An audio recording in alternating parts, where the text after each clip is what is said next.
Hey, beautiful people. This is Aaron the Pedantic, and I know that I don't look beautiful right now, but I'm hoping you can forgive me anyway. So, I really wanted to talk about this today. How much control should the players have over who they target in melee combat?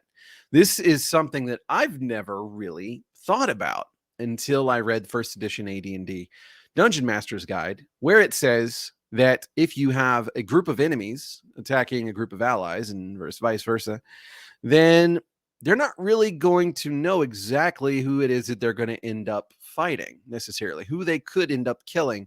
It's gonna it's gonna vary depending on how their formation stacks, what kinds of things they're doing. You really aren't going to have a situation that's plausible where you have five people attacking one person and then you have those other four people attacking other people and all that kind of stuff. It's just not really gonna pan out like that.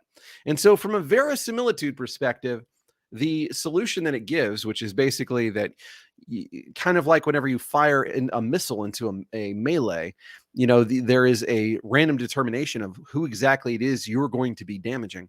This is very seductive to me because this kind of makes it seem like, no, I mean, you kind of might have an idea of who it is that you want to attack, but you're not gonna be able to just all beat up on one guy. It doesn't really compute. It doesn't make sense. What are you going to do with all these other people that are trying to attack you? What about the fact that we are talking about, we're using such abstractions as to draw it into a minute of time rather than 6 seconds and whatnot. So I mean, it's pretty clear that there's a lot of things that can happen in that minute of time that we're just kind of leaving to kind of see, just what exactly is going to happen. We don't really know what's going to happen in that time. I like this concept of the fog of war in battle making this happen, but we have to think about what does that do to the player experience, because that is ultimately the most important thing.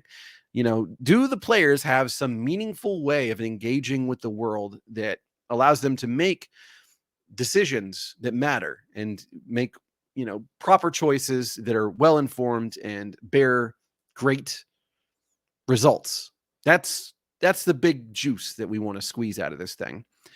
And so the question is, if you remove that, if you say, well, no, you can't explicitly target this guy, he's standing in a group of a whole bunch of other guys. You need to, you're going to get to who you can get to. And then once, there aren't very many left, then yeah, you probably could, just engage with one person. That's fine. But you can choose which group to engage with. That makes sense. Once you take that away from them, then you have to think about what choices are they really making. So this is one of the reasons that I think some of the things that people tend to throw out with AD&D maybe things that they shouldn't throw out necessarily. So one of them is going to be weapon versus armor type. This is something that I'm going to try. I've used it to an extent. I have used it in a first edition game as a player, and I did appreciate it, but it was simplified greatly. And rather than having the big hunkin' chart, basically every weapon had 3 different modifiers for it. It was weapon versus metal armor, weapon versus natural armor, and weapon versus leather armor. This is something that's made by my friend Black Dragon Games, who's developing something really cool called Bakashal.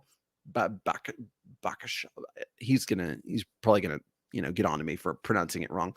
I'm gonna have him on here sometime to talk about it. But instead of having all of these different values for all these different armor class types, it breaks it down into just, well, no, you got 3 different types. They're really basic, and here's some modifiers that show that, yeah, if you're going to use a stick to try and bother somebody who's wearing plate armor, you're going to have a bad time. It's just not going to work out for you that well. I really like that. I think that is one of the things that we can maybe hang our hat on. It's like, okay, if I'm charging into a group of enemies and they're all wearing heavy armor, then yeah, I probably don't want to have this club out. I may get lucky and I may end up striking somebody that's wearing leather or unarmored or something like that, but there's a pretty decent chance then I'm just going to, end up face to face with a guy who's wearing plate mail, and he's going to just look down at me, and I'm going to try and whack him, and he's just going to laugh. It it could very well be the thing that happens. So then they have to think about, well, maybe I should put some thought into what weapons am I going to use? Maybe instead of using a club, because I'm a cleric, maybe I should also try and keep with me a footman's mace so that I can do a little bit more against those heavily armored jerkwads. And maybe whenever I'm charging this group of enemies that are primarily wearing heavy armor, I'm going to pull out that footman's mace right now. Oh, but maybe I'm fighting somebody that's completely unarmored, and so maybe it would actually make more sense for me to whip out the club. You know, those are the considerations that you might be thinking. So it's before you get into the engagement, or as you get into the engagement, or something like that. But once you get into the engagement, it's like, okay, well, I'm fighting somebody. Either I'm going to kill him or I'm not going to kill him, and or I'm going to retreat. Well, I mean, which I guess is part of number two. Um, and so those are really the things that you're left with. From there, you're just kind of arbitrating, are you able to win this skirmish? And, it's not like in 5th edition where you have the ability for people to be like, well, my ranged attacker is going to shoot right through all of these people and hit this bad guy. Assuming that you're not using cover rules. I mean, if you're using cover rules, then yeah, you it's going to be less likely that they hit the right target. But it's not like it is in AD&D, where if you shoot into a melee, then there's a very decent chance that you're going to hit one of your allies. So unless there's just not a lot of allies, or you have some very big enemies. So that whole thing, kind of goes out the window. And then whenever you think of the spellcasters, well, my spellcasters in AD&D are very likely going to affect their allies. If you look at 5th edition, there are a pretty substantial number of spells that give you the opportunity to only target hostile creatures. There's not like a ton of them. I mean, that's not like, but there's a lot of little things here and there. There's a lot of little things here and there where you can get a little bit of, you can get away with things that you can't get away with in AD&D. Sometimes you might just have to screw over your allies in AD&D. If it's that important to you at that moment, that something happens, you have to weigh the benefits and risks. Whereas, there are certain resources, certain abilities and things like that you can use in 5th edition in order to completely mitigate the problems, like evasion, and stuff like that. Evasion and the evocation specialist ability that let people automatically save or take half, whatever it does. It's been a while. Screw you. Anyway, the thing that I'm trying to get at is the shift of where you're making the decisions has changed. Once you get into the combat, at that point, it's really just, can we get through this? You're rolling dice, you're doing all these things. Can we get through this? Do I get to survive?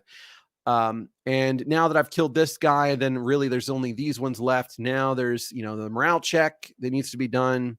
And, if they haven't broken ranks, then I need to prepare for the worst. Maybe this is going to be a long haul and I'm just killing them until they're all dead. And it's going to be a rough one. So, I mean, with that being said, time should move pretty quickly in the combats, right? It should move pretty quickly. A lot of the choices that are going to be made are, what spells are people casting? Do I engage in melee? And do I run away? And maybe do I switch weapons? Maybe. I could see that.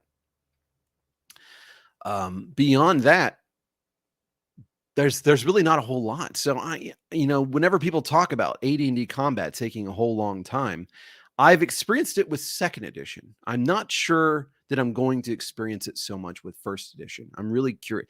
Today I'm running it, so we'll see. We will see today how that pans out, and I will get back to you and let you know how it went. But I'm really interested to see exactly how this is going to affect things. And I think that there is some kind of virtue perhaps in this fog of war aspect, basically taking some focus out of those things. I feel like if I wanted to really do these kinds of, I'm targeting this person, I'm going to use this specific ability, I'm going to try and use this very specific maneuver, to do this very specific effect. You know, I like that in Dungeon Crawl Classics. I feel like maybe that's something that I could like in 4th edition or something like that. Maybe if I gave 4th edition a try, if I was in the mindset for that kind of game, I feel like I could appreciate that maybe, but it would really, I'd have to feel challenge, and I don't tend to feel that a lot in 5th edition. So this has kind of been long and rambly and all that kind of stuff. And I apologize for that if that's not interesting to you. But this is a rule that kind of threw me off whenever I first read it. And at the same time, it really sounds cool to me. And I'm curious what the rest of you are thinking. Do any of you employ this rule that you aren't quite sure exactly who you're going to be attacking whenever you engage in melee if there's groups of enemies? Do you employ that? And if so, how did it go? If not, why not? Did you know that this was a rule? Not everybody may have read this, so just let me know what you think, and y'all take it easy. I'm looking forward to letting y'all know how the campaign goes. So today we're starting in Hamlet. Next week we start in Dark Shelf. 2 different groups, back and forth. Pretty cool people. Hope it's going to be a good time. Y'all take it easy. Have a wonderful